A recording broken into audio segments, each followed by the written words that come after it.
Hello, welcome. Thank you for joining this video, this audio, or however you're listening or watching in. You're welcome to join with us here in Penuel. Today, Glyn is going to open the word with us today, and we're very grateful for him for doing so. But we'll start by singing together, "Come People of the Risen King."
Well, if you've been following along with us, you know that Aaron has been preaching through the book of Genesis.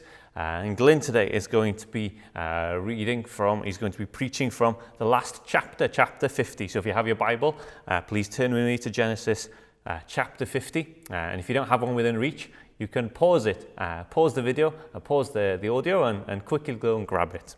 So when you're back, Genesis 50, verse 15.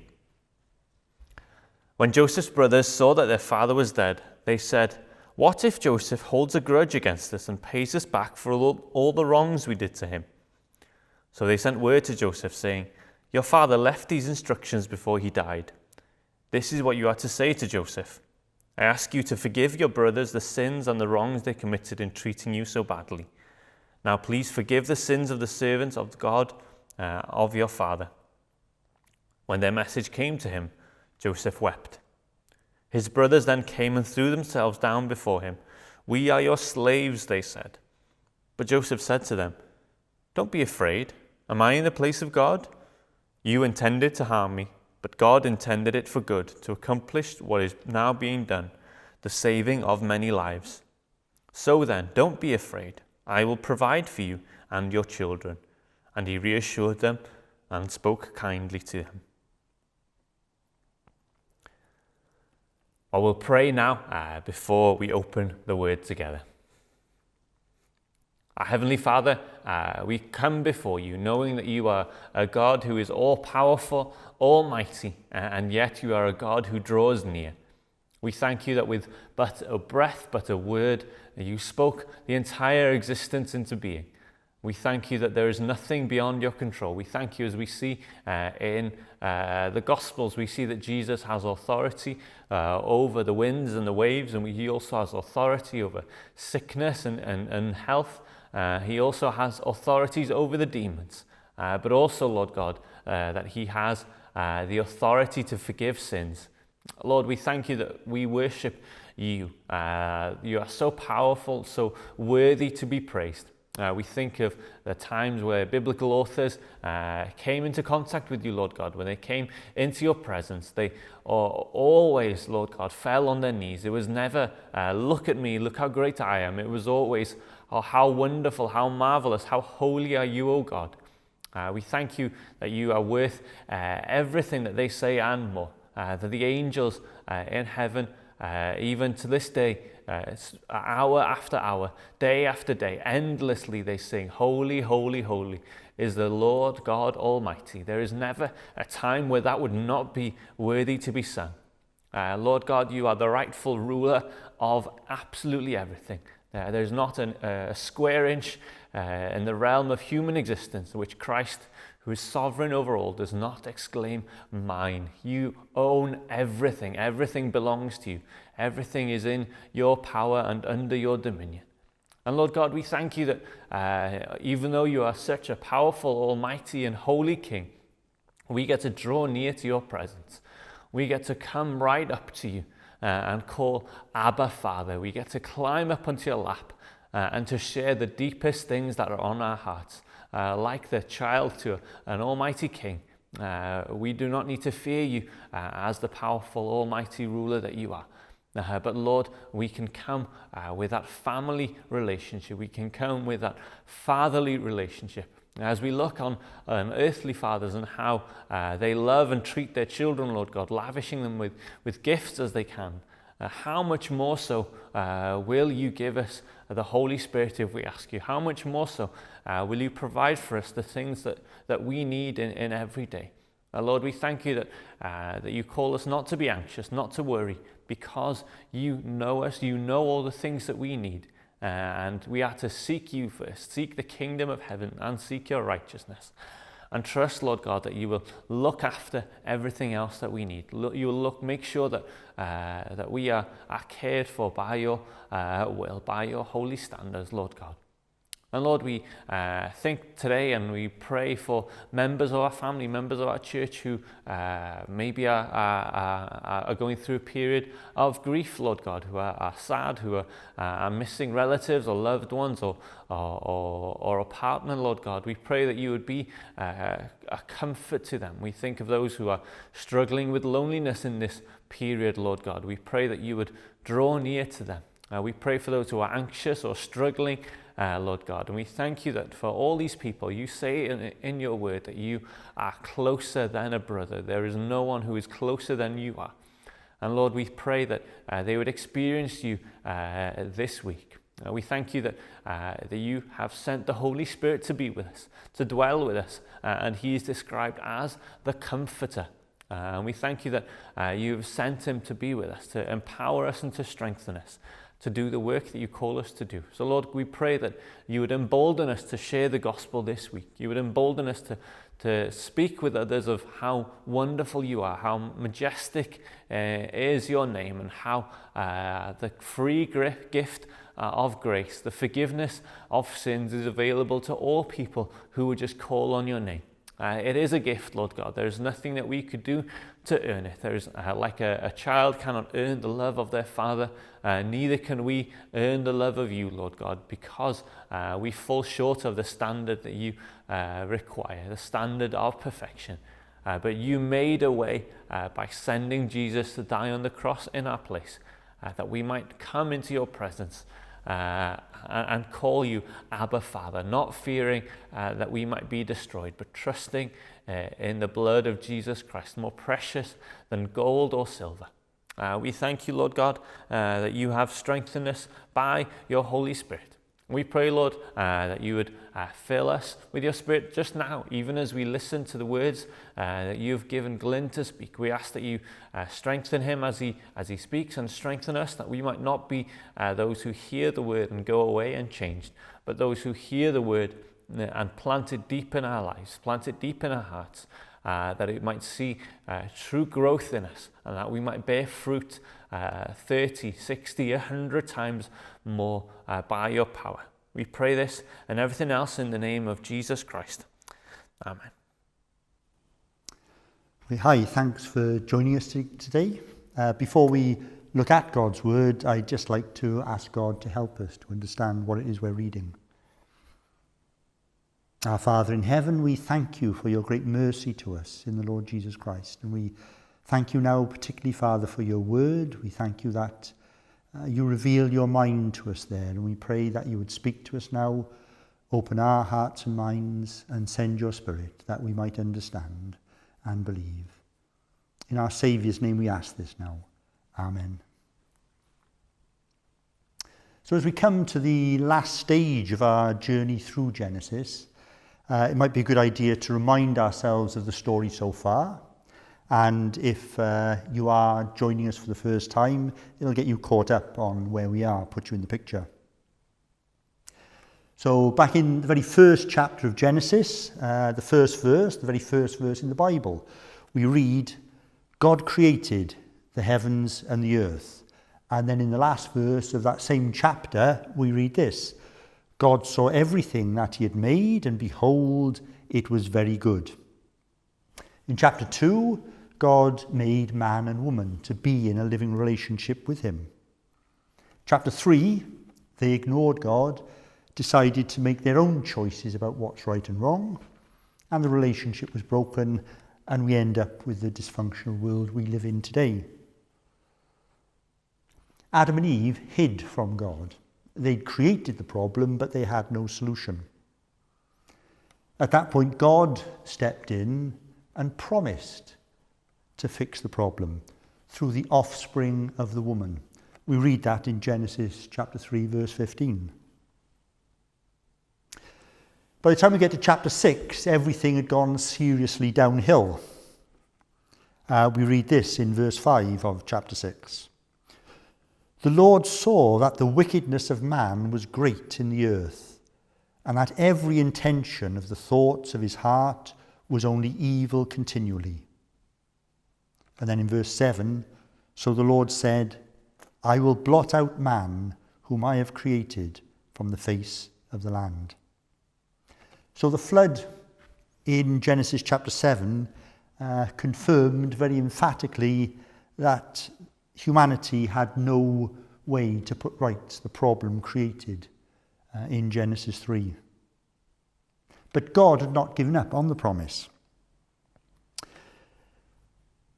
We skipped over verse 8 of chapter 6, and what we read is this, but Noah found favour in the eyes of the Lord. God kept Noah through the flood, and life continued. Then from chapter 12 on in Genesis, we have the story of the family line of one man, Abraham.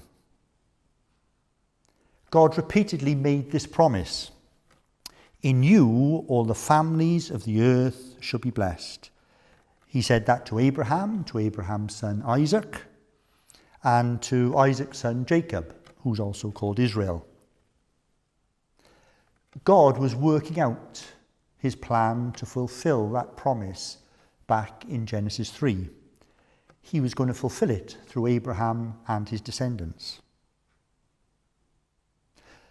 So today we come to the closing 14 chapters of Genesis, and we won't be reading all those chapters. But in those chapters we find out that the next step in the plan is one of Jacob's sons, Judah.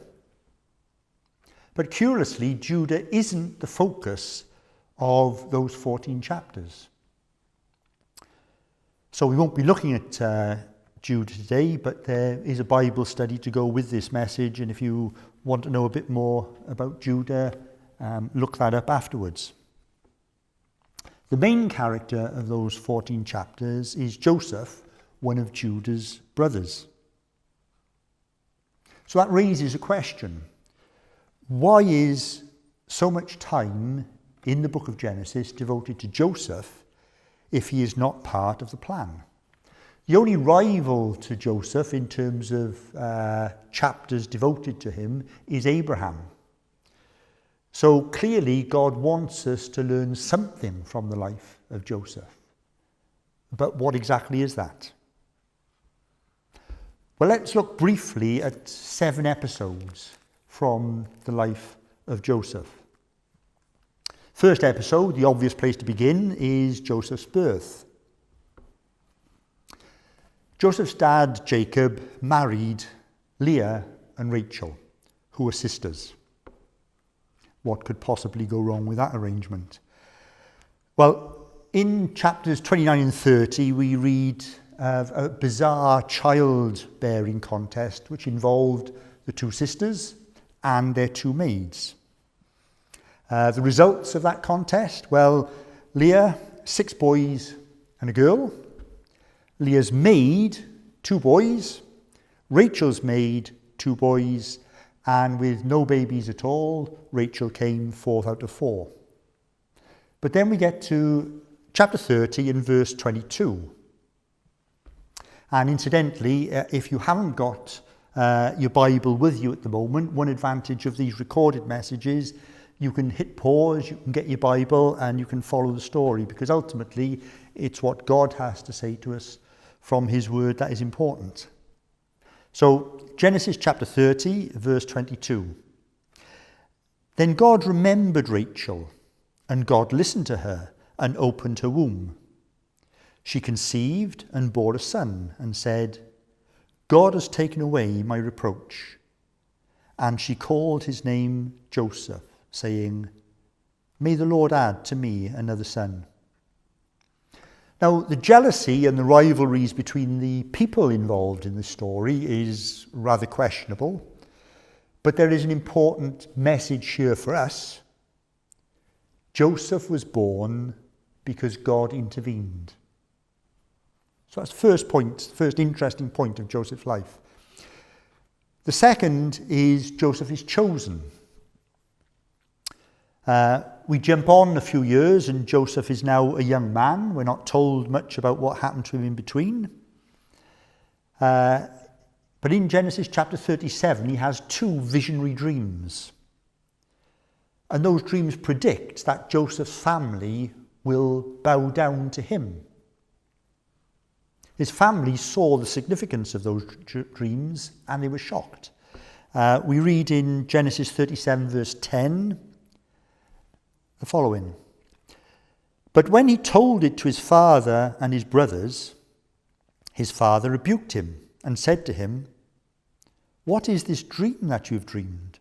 Shall I and your mother and your brothers indeed come to bow down ourselves to the ground before you? You see, Joseph had 10 brothers older than him. By all the norms of the time, he was 11th in the pecking order.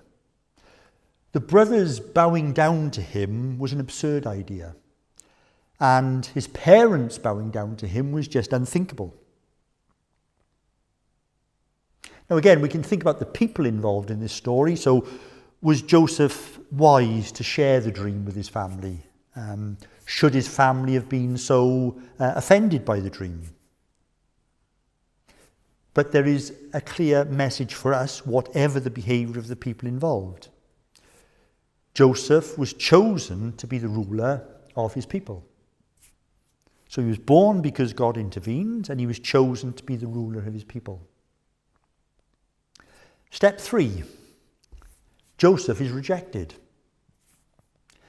See, Jacob, Joseph's dad, had just rebuked him.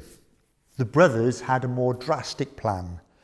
We're still in chapter 37, but now verse 20. Come now, let us kill him and throw him into one of the pits. Then we will say that a fierce animal has devoured him, and we will see what will become of his dreams. I guess with brothers like that, Joseph didn't need to go looking for enemies. But that's what happened. Their plan didn't actually work out quite as they initially intended. They ended up selling Joseph as a slave. They were doing him a favour by not killing him. Their actions are definitely questionable. But again, there's a message here for us.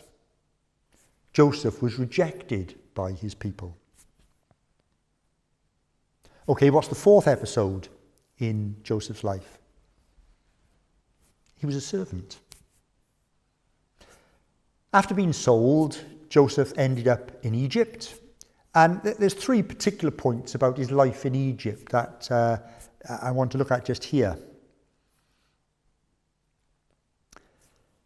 First point is this. He was sold to an Egyptian official. And in chapter 39, I beg your pardon, verse 1, we read this. Now Joseph had been brought down to Egypt, and Potiphar, an officer of Pharaoh, the captain of the guard, an Egyptian, had brought him from the Ishmaelites who had brought him down there. So he was a servant in the Egyptian's house. Then things went downhill from there. He ended up in jail. Again, the same chapter 39, but now verse 20. Joseph's master took him and put him in the prison. So in both of those roles, Joseph was subject to others. He was a servant. The second point about his life in Egypt, we've just seen he lived a life of subjection. He was under the control of others, and that was beyond his control. But he made a choice in those circumstances. He chose to make his life a life of service. So, if we look when he's in the official's house, before he went to prison, still in chapter 39, but now verse 4. So Joseph found favour in his sight and attended him, and he made him overseer of his house and put him in charge of all that he had. He was diligent, he worked well, and so Potiphar put him in charge of everything. Then when he ended up in prison, verse 22, the keeper of the prison put Joseph in charge of all the prisoners who were in the prison. Whatever was done there, he was the one who did it. Again, he was so good, he was so diligent, he was so helpful, he was put in charge. The third point about his life there in Egypt. He was tempted, but didn't give in to that temptation.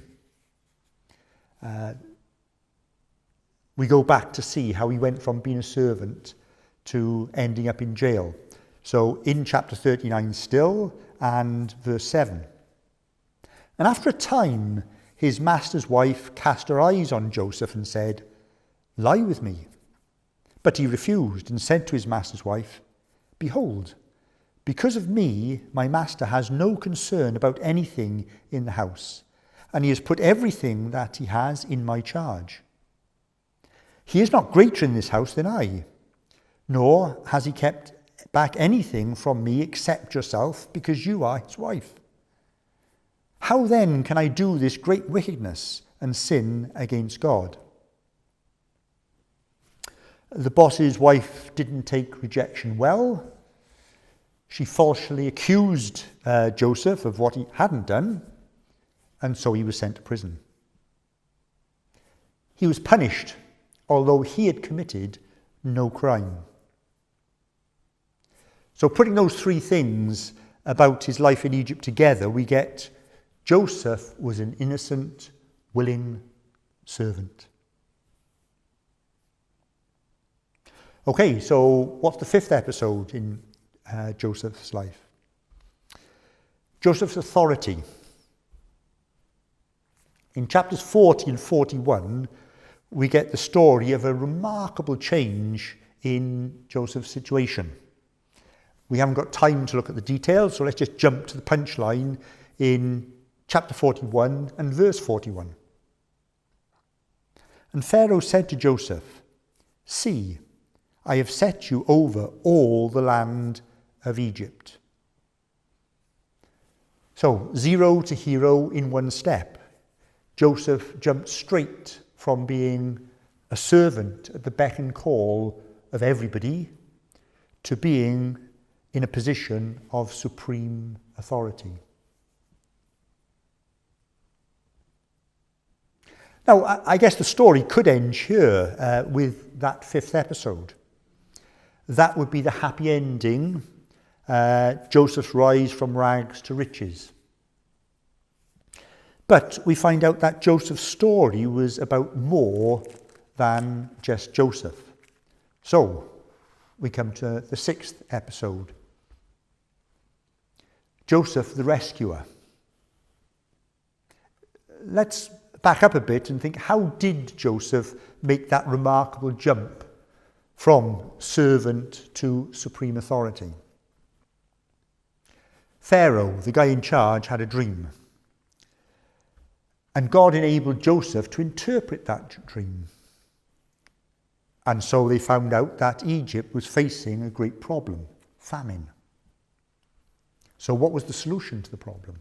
Well, Joseph was told the answer in the interpretation of the dream. We read it in chapter 41, verse 33.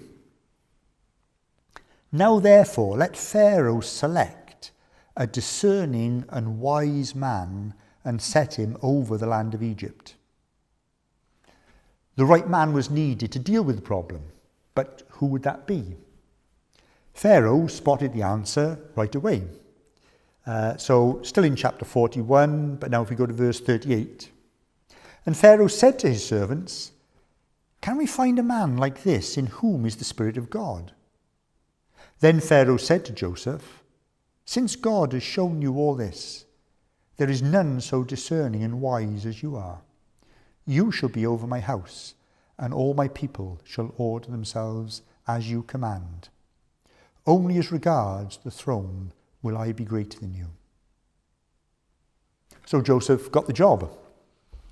And he dealt with the problem of famine in Egypt and in all the surrounding nations, all the worlds that they knew about.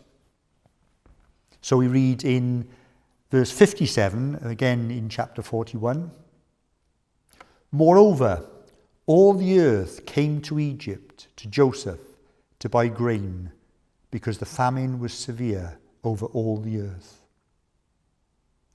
So Joseph became the rescuer of all the earth.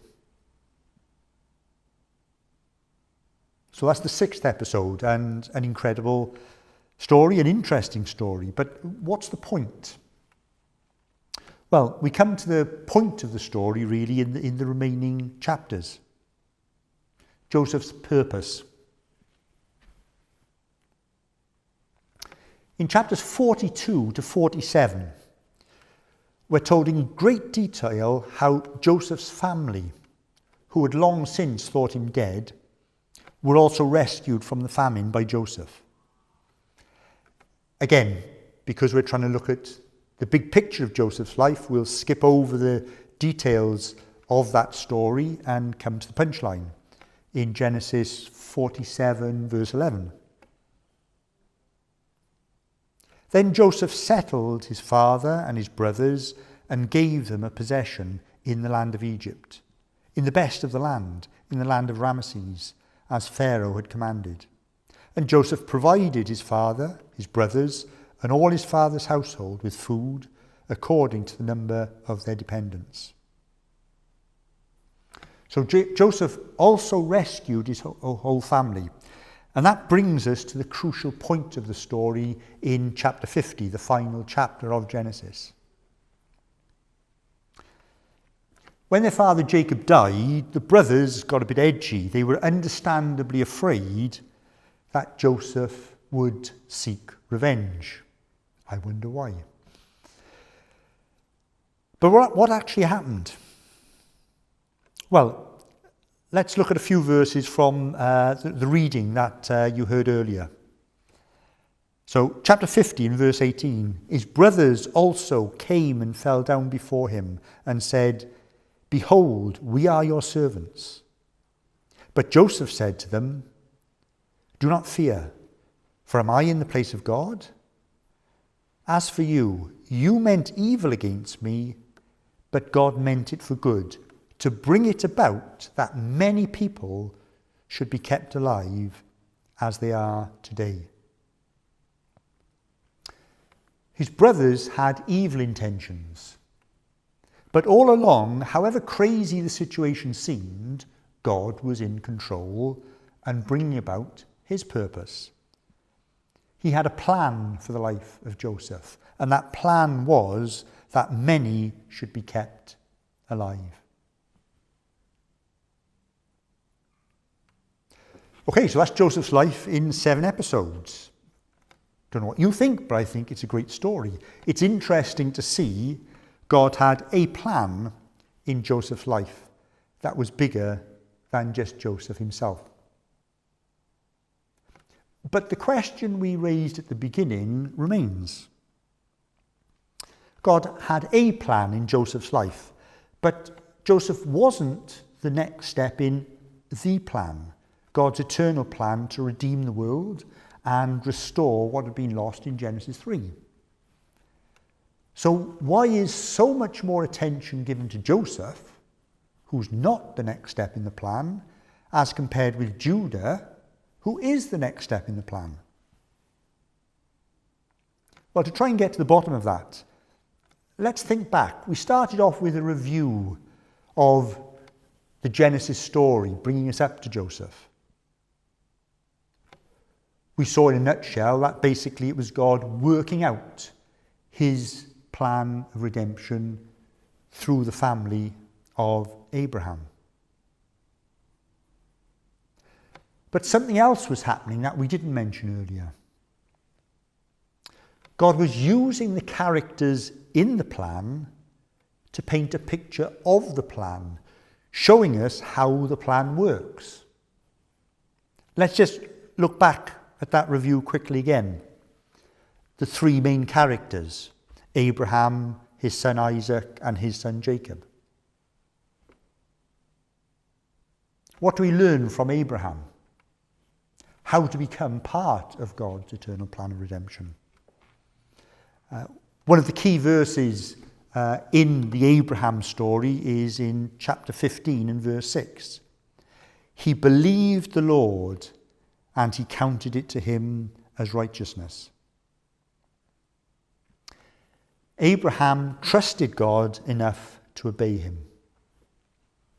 And that's how we become part of God's plan. We simply have to do the exact opposite of what Adam and Eve did. Excuse me. They made their choice, ignored what God had said. The story of Abraham spans 15 chapters of the 50 in Genesis. So I guess God really wanted us to get that point.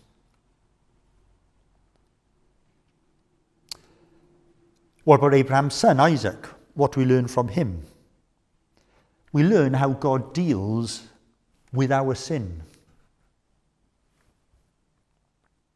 In chapter 22, we have the remarkable story where Isaac, in humble obedience to his father, carries the wood for his own sacrifice.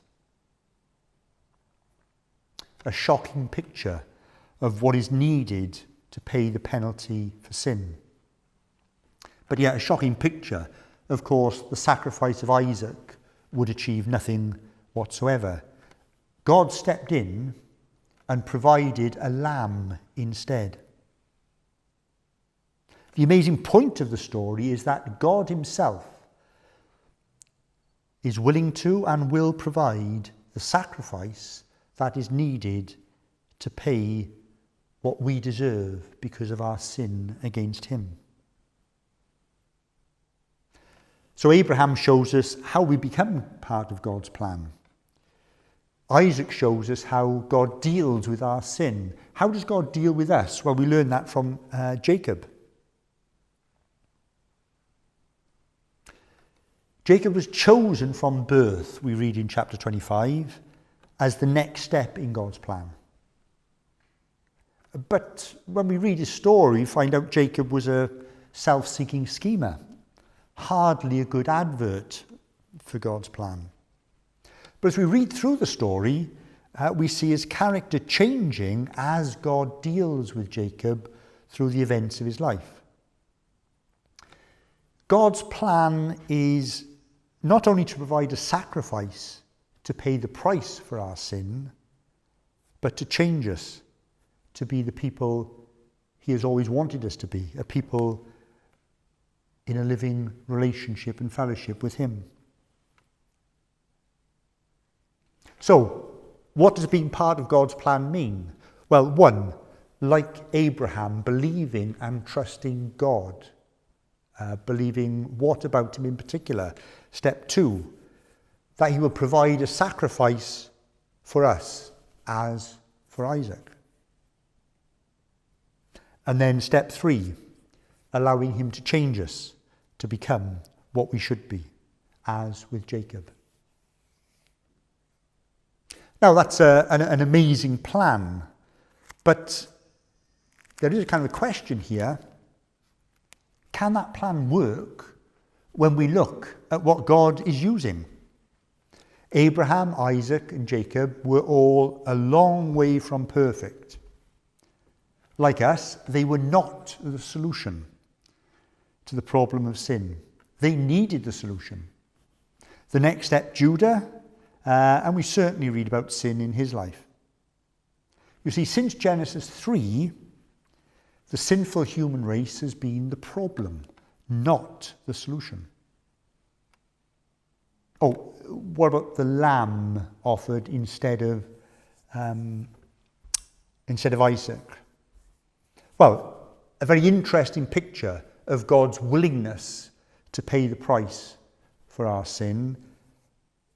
But the death of a sheep is not going to actually fix the problem. No ritual, no ceremony is going to actually fix the problem. So how can the plan work? This is where Joseph enters the picture. He's not the answer to the problem. As we've already mentioned, he's not even a step in the road to the answer. But he is a picture, a signpost to the real answer to the problem of sin. We started off with a review of Genesis, and we've just revisited that. We then looked at 7 episodes in Joseph's life. Let's revisit those again. Let's look at those 7 episodes in the light of some verses in the New Testament. So, step 1, born because God intervened. Well-known verse from the Christmas story, Matthew chapter 1, verse 20. Behold, an angel of the Lord appeared to him in a dream, saying, Joseph, don't get confused, this is a different Joseph, not the Joseph from Genesis. This is Joseph who was married to Mary.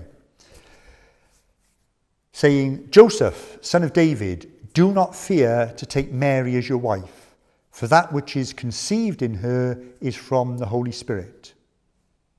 She will bear a son, and you shall call his name Jesus, for he will save his people from their sin. Joseph, the Old Testament Joseph again now, was the picture. Jesus is the reality behind that picture. God intervened in the birth of Jesus in a unique way. Jesus is the offspring of the woman, as promised way back in Genesis 3. But God is his Father. The sacrifice God provided to rescue us from sin is his own Son. What was step 2 in the story? Chosen to be ruler. Another verse from Matthew, this time chapter 2, usually read as part of the Christmas story. So Matthew chapter 2, verse 6. And you, O Bethlehem, in the land of Judah, are by no means least among the rulers of Judah. For from you shall come a ruler who will shepherd my people Israel. The famous story of Jesus being born in Bethlehem, born to be ruler of his people and also their shepherd to rescue them from sin. Step 3, you may remember, rejected by his people. John chapter 1 and verse 11. He came to his own, and his own people did not receive him. But to all who did receive him, who believed in his name, he gave the right to become children of God. Jesus was rejected by his people and crucified. But in dying on the cross, he rescued all who believe, not from famine, from sin. And he restored the broken relationship with God. Step 4, in the life of Joseph, he was an innocent, willing servant. Let's read some verses from a letter by Paul to the church in Philippi. So Philippians chapter 2 and verse 5. Having this mind among yourselves, which is yours in Christ Jesus. So Paul is telling us what we should be like. We should be like Christ Jesus. What was he like? Who thought he was in the form of God, who though he was in the form of God, did not count equality with God a thing to be grasped, but made himself nothing, taking the form of a servant, being born in the likeness of men, and being found in human form, he humbled himself by becoming obedient to the point of death, even death on a cross. Jesus didn't have to serve anyone, yet he willingly chose a life of service. Why? To rescue us from the penalty of sin, by being obedient, even to death on the cross. What was the next step in Joseph's life? That jump from servant to a position of supreme authority. Let's read some verses from another letter Paul wrote to the church at Colossae, again about Jesus and where he is now. So Colossians chapter 1, verse 17. And he is before all things, and in him all things hold together. And he is the head of the body, the church. He is the beginning, the firstborn from the dead, that in everything he might be preeminent. For in him all the fullness of God was pleased to dwell, and through him to reconcile to himself all things, whether on earth or in heaven, making peace by the blood of his cross. Jesus has supreme authority. The entire universe is subject to him. How did he use his authority? To defeat death and to make peace between a sinful people and God. Step 6 in the story, remember, he became the rescuer of, in Joseph's case, all the earth, in inverted commas, all the earth they knew about. Well, all the verses we've looked at so far really have dealt with that point, in addition to the point they were dealing with. But let's look at a verse from the book of Acts, which is so clear and simple. Acts chapter 4, verse 12. And there is and there is salvation in no one else, for there is no other name under heaven given among men by which we must be saved. This is salvation not from famine, but from sin. And it's not just for the little bit of the world around Egypt. It is for everybody under heaven that this salvation is available. What was the last step in Joseph's story. He wasn't part of the plan. He wasn't a step in the plan to save the world, but he was part of a plan. He was part of a plan to save many. Look again at the verse we've just read, Acts chapter 4, verse 12. And there is salvation in no one else, for there is no other name under heaven given among men by which we must be saved. It is the name of Jesus that is given by God, the one and only answer to the problem of sin. Promised at the beginning of Genesis in chapter 3 and pictured at the end of Genesis in Joseph.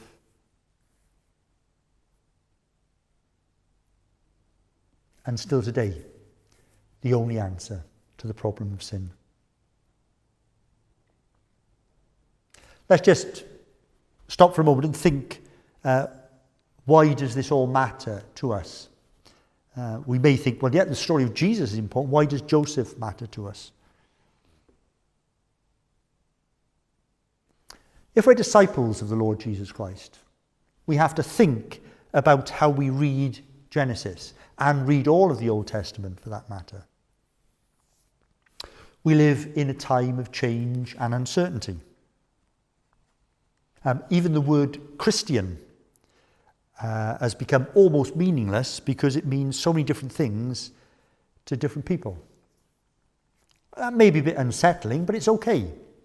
The Bible only uses the word twice, and it was used by unbelievers to describe disciples of Jesus. You see, ideas change. The meaning of words change. Circumstances change. So what are our options? Continual uncertainty or blind belief? If we read the Old Testament in the way Jesus told us to, and if you want to check up on that, look up Luke 24 verse 27 and John 5 verse 39. You can do that afterwards. But if we read the Bible in the way Jesus told us to, we are taken away from our little uncertain world to a greater eternal reality. We see that Genesis is all about Jesus. The story took place thousands of years before Jesus was born. But Jesus is the promise there in Genesis chapter 3. The story of Abraham, Isaac, and Jacob is the story of God unfolding his plan to bring Jesus into the world. The lives of Abraham, Isaac, and Jacob are a picture of God's plan of salvation through the Lord Jesus Christ. And as we've just focused on now, the book of Genesis ends with Joseph. Why is his story so important? Because it's a glorious picture of the Lord Jesus Christ. The reality of what Genesis 3 promised. Now, Joseph isn't a mythical character. Joseph is a real man in real situations like you and me. His story is an interesting yarn of what happened long ago. It is an inspirational tale about a man trying to follow God in challenging circumstances. It is an example of God's sovereignty in a situation that's hopelessly unjust. So we can look at Joseph as an inspiring example. But be careful if you do that. God's plan for your life may well be very different from his plan for Joseph's life. But by far the most important thing about Joseph is that his story points us to the greater, unchanging reality of Jesus Christ. Jesus was relevant to Joseph and is still relevant today. We have no reason to fear change and uncertainty. God's eternal plan of redemption through Jesus has not changed, will not change, and is absolutely certain.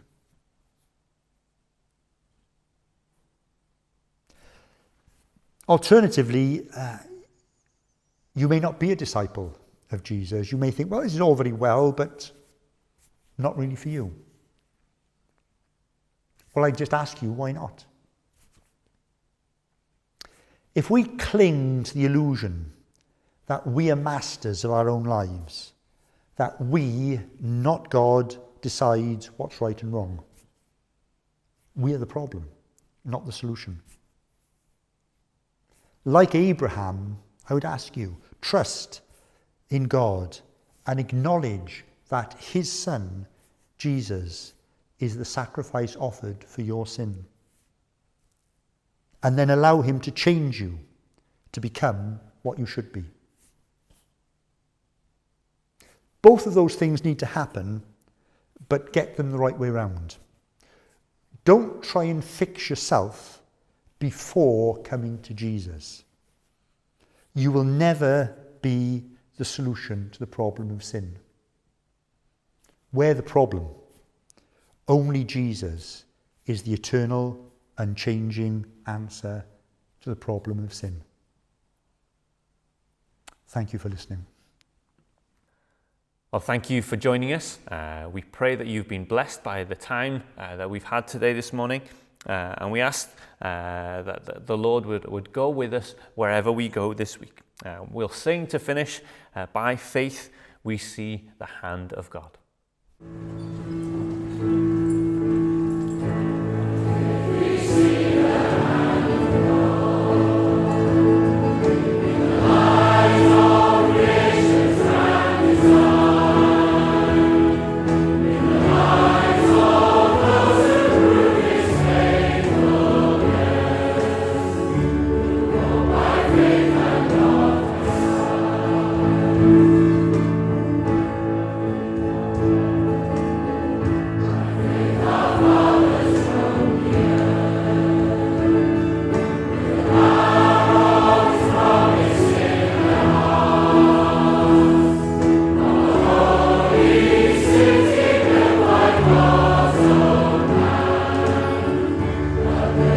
Praise